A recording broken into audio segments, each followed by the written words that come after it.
And you got to treat VAs like I've used VAs myself. I was using the program called Get Magic. Like if you're not Yep. familiar with VAs, Get Magic is a really easy way to do it. Like I used to send my wife flowers by just saying, "Hey, send my wife flowers." Done, handled for me, right? Like Yep. it's all when you're in business, it's all about speeding up time and efficiencies. So get used to, seeing how you can absolutely like compress time to get more back. I hate when people say, I don't have the time. It's like, no, you have the time. You just don't know how to use your time, right? And that VAs are an amazing, amazing way to do it. You also, if you're going to do one, like use a VA, you have to treat them just like a regular employee, if Yep. not more, because there might be a language barrier there, right? So, Yep. like, you have to meet with them.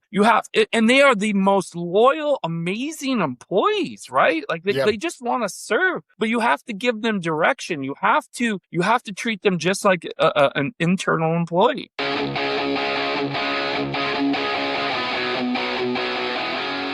This episode is brought to you by 10x Nerds. If you're a business owner doing real revenue, there's a good chance you're overpaying in areas you haven't even looked at. Things like credit card processing, insurance, telecom, and more. 10x Nerds comes in, audits your expenses across 30 plus categories, and finds immediate savings. And here's the kicker. They only get paid if they save you money. It's a complete no-brainer. If you want to keep more of what you make, go check them out at 10xnerds.com. This episode is brought to you by my friend Silas Lagoy over at ForgeMark Wealth. If you're a high-income business owner or professional and feel like you're getting crushed by taxes, you're not alone. And more importantly, you're not stuck. ForgeMark Wealth specializes in advanced legal tax strategies and wealth planning designed to help you keep more of what you make, grow it efficiently, and actually build long-term freedom, not just income. If you're making serious money but don't have a real strategy behind it yet, I highly recommend connecting with Silas and his team. What is up, everybody? Welcome back to the Big Hitters podcast.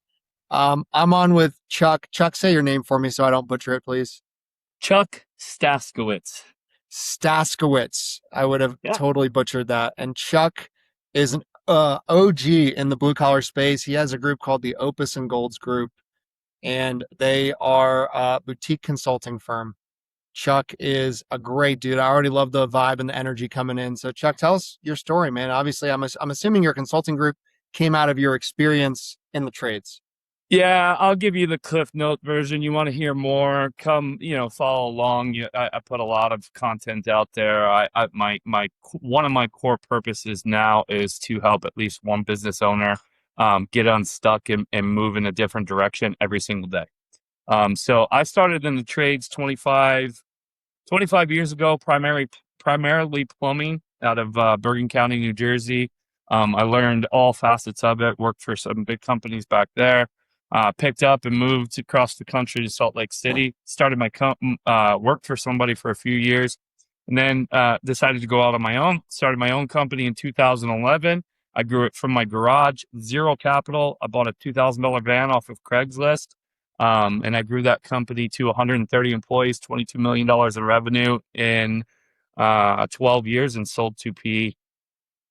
Wow, that's insane.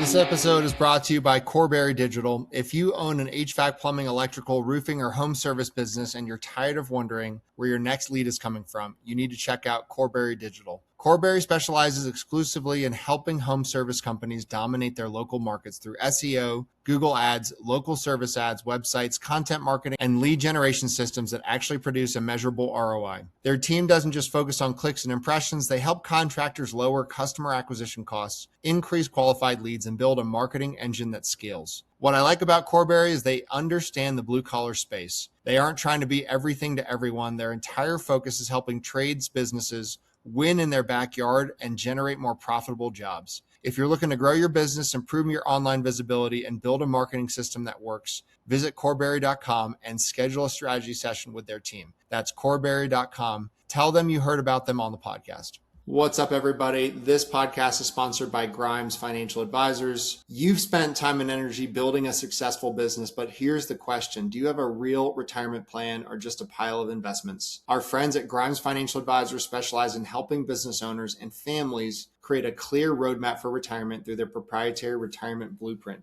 Instead of focusing only on investments, they look at the entire picture: income planning, taxes, long-term care, legacy planning, and making sure your money is actually working for the life you want to live. I've gotten to know Dustin personally. One of the things that I respect most about him is he believes every financial decision should fit into a bigger plan. You shouldn't just chase returns. So whether you're 5 years from retirement or simply want a second opinion on your financial strategy, I highly recommend reaching out to Dustin and his team. Visit Grimes Financial Advisors to schedule your consultation and start building your own retirement blueprint. So when you're consulting with people, what is the primary transformation you're trying to help them achieve? And like, what would be an example? Is it the $10 million HVAC guy you're consulting, or like, who are your clients? Yeah, I mean, our ideal range is 2 million to 10 million range. But we work with anyone as long as that, like, we have very, very strict guidelines that you like. It's not about the money, right? Like, if I can't make a difference in your business, I'm not going to work with you. Right. I've fired clients. I've had them show up and have the same thing going on week after week. We tell them how to solve it and they go back and do nothing. So I have very fine guidelines of how you can work with me. I'm not just out there to cash checks. So yeah, I mean, the startups are hard, right? I was a startup, $2,000 van in my garage. I know how to do it, but they're just limited with time. Here's the thing. Like, if you're under $1 million, there's three main things that you have to focus on: sales, collecting, and delivering the product. Rinse and repeat till you're over $1 million. Literally. Like, don't forget about all the other shit, right? Like, yes, like systems and processes, knowing this, knowing that. Yeah. And primarily too, Andrew, to be honest with you, like my passion is, I barely graduated high school. I went to high school for 5 years. They kicked me out, right? Like, if I can do this, if I can grow a massive company like that in a short amount of time, anyone can do this.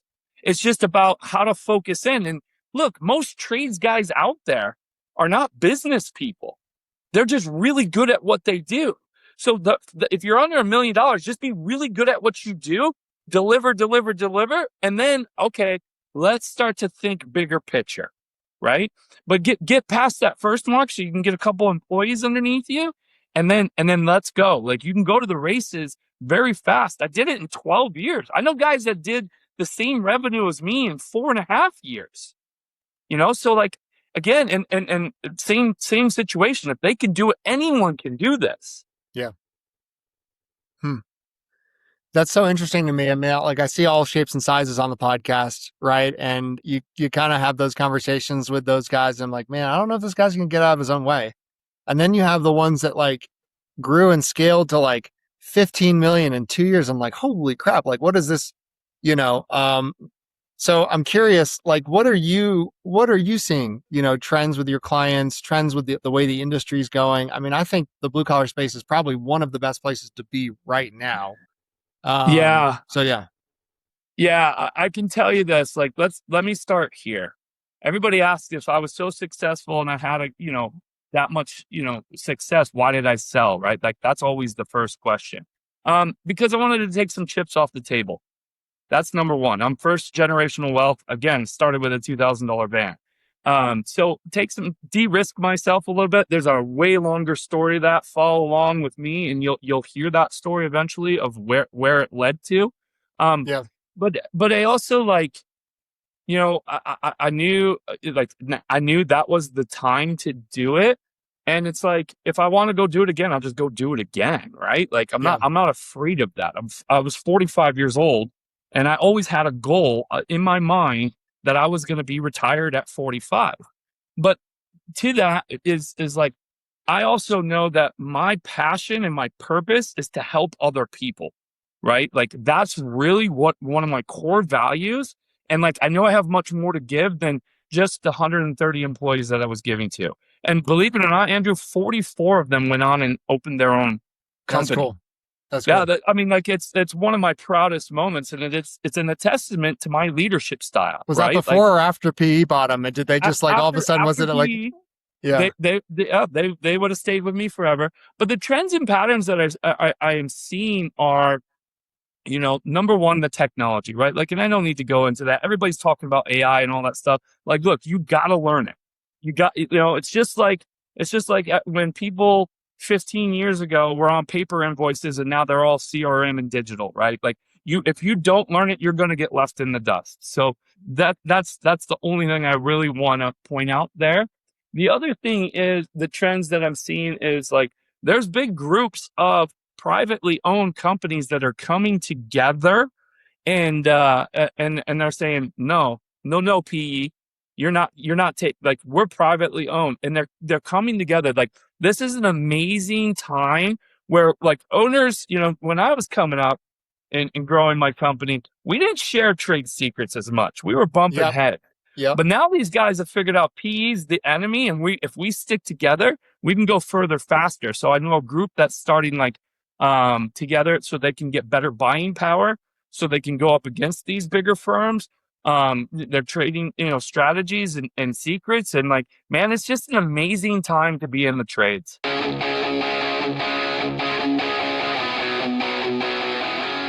This podcast is sponsored by Action Coaching. If you're a home service business owner, ask yourself this: are you constantly chasing new leads or just keeping the business growing? Ben Jordan built a $100 million plumbing and HVAC company. Inside the Action Group, he teaches contractors how to create recurring revenue, strengthen leadership, improve sales, and build systems that reduce the owner's day-to-day involvement. Members get weekly coaching, practical templates, proven scripts, and strategies designed specifically for home service businesses. If you want to get out of the truck, build something that runs without you and creates real wealth, check out the Action Group on School and book your free consulting call. That's one of my favorite things. In fact, it inspired me. So one of my businesses, I do virtual assistant staffing, and I'm watching all these pest control guys mastermind. I'm watching all the roofers mastermind. I'm like, why are we doing that? And when I was a financial advisor, like there's nothing new under the sun. And, I would kill to know, like, what are you doing with the government of the Philippines? Like, how are you pricing your service? Like, what are we? And so I've been inspired to try and start a mastermind with the other staffing agencies. Look, and that's another huge trend. This idea of fractional VAs, and then the agentic AI stuff is unbelievable. I mean, I had 40 people in my back end. That was a hard cost, right? And going through COVID and having to pay, I mean, I had 25, 30 people off at the same time and had paid them. Right. I wanted to pay them. I wanted to take care of them, but like this idea of fractional and virtual assistants and agentic AI, like man, the amount of that, I probably could have added 40% to my bottom line. And if you do that times a 16 multiple, you're talking big numbers, dude, big numbers. It makes sense to me, and it's crazy. So roofers, pest control, painters use VAs like crazy. I routinely talk to pest control guys that have 10 VAs, It's a thing with them.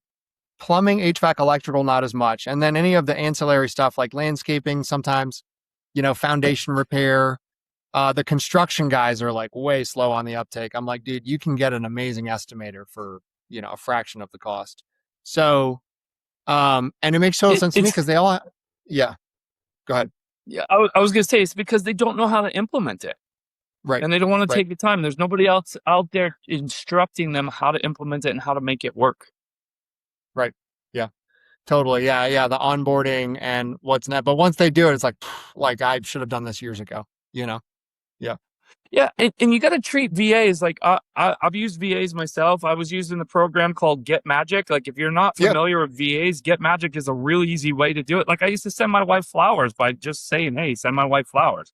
Done, handled for me, right? Like it's all, when you're in business, it's all about speeding up time and efficiencies. So get used to, seeing how you can absolutely compress time to get more back. I hate when people say, I don't have the time. It's like, no, you have the time. You just don't know how to use your time, right? And that VAs are an amazing way to do it. You also, if you're going to do one, like use a VA, you have to treat them just like a regular employee, if not more, because there might be a language barrier there, right? So like you have to meet with them.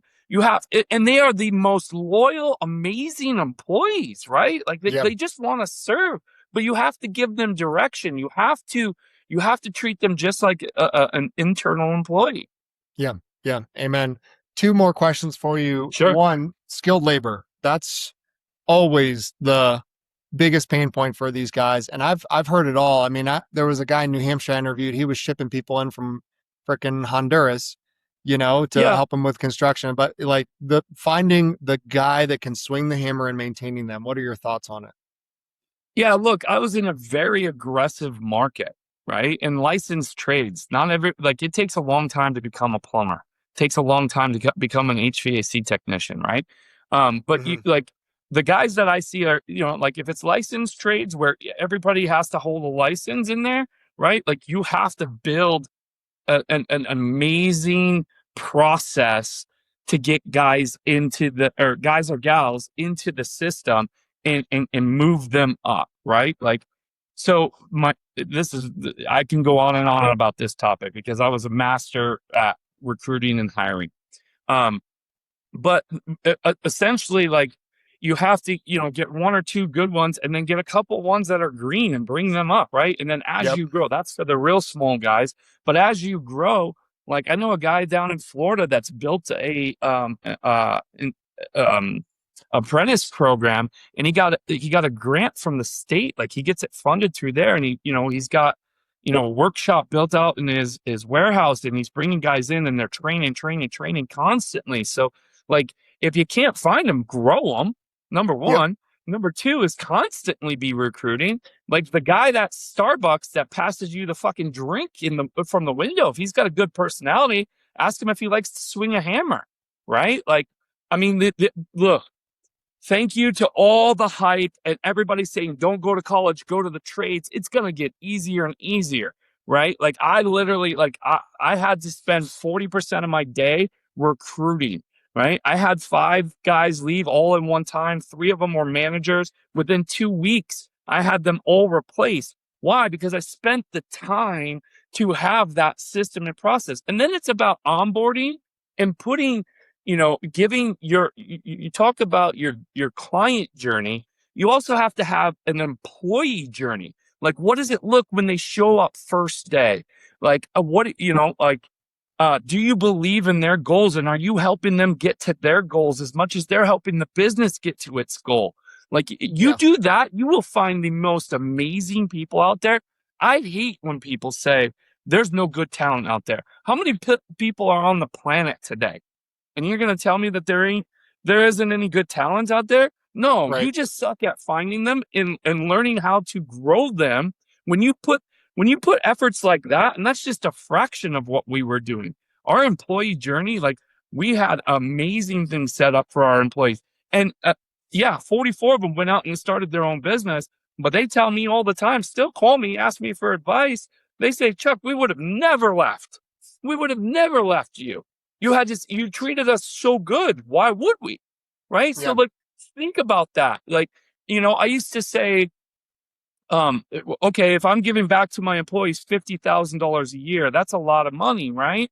But what does it cost to find the employee, train the employee if one leaves, or if you have a bad one come in? Like, so the retention's got to be a piece of that too, right? And like, your onboarding process has to be immaculate.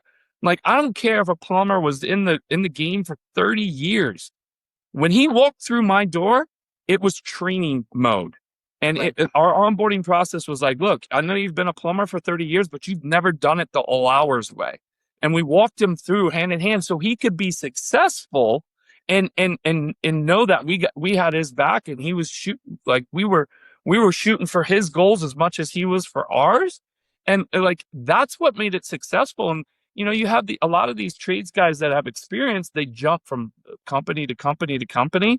Well, when they landed with me, they weren't going anywhere Right. because we solved it. I ended every single meeting with, guys, if you got an issue, you got to come to me. You got to bring it to me. If I don't know about it, I can't solve it.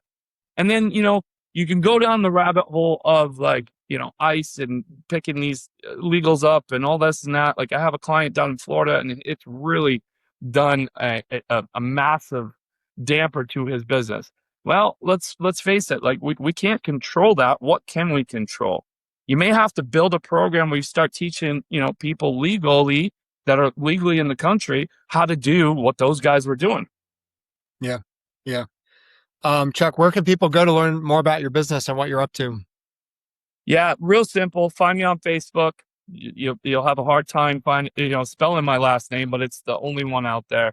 You can also, go on opusgolds.com and you can book a free strategy call with me. We can go over hiring. We can go over using a VA. We can go over all different types of things, right? Like, so 30-minute strategy call, it's free.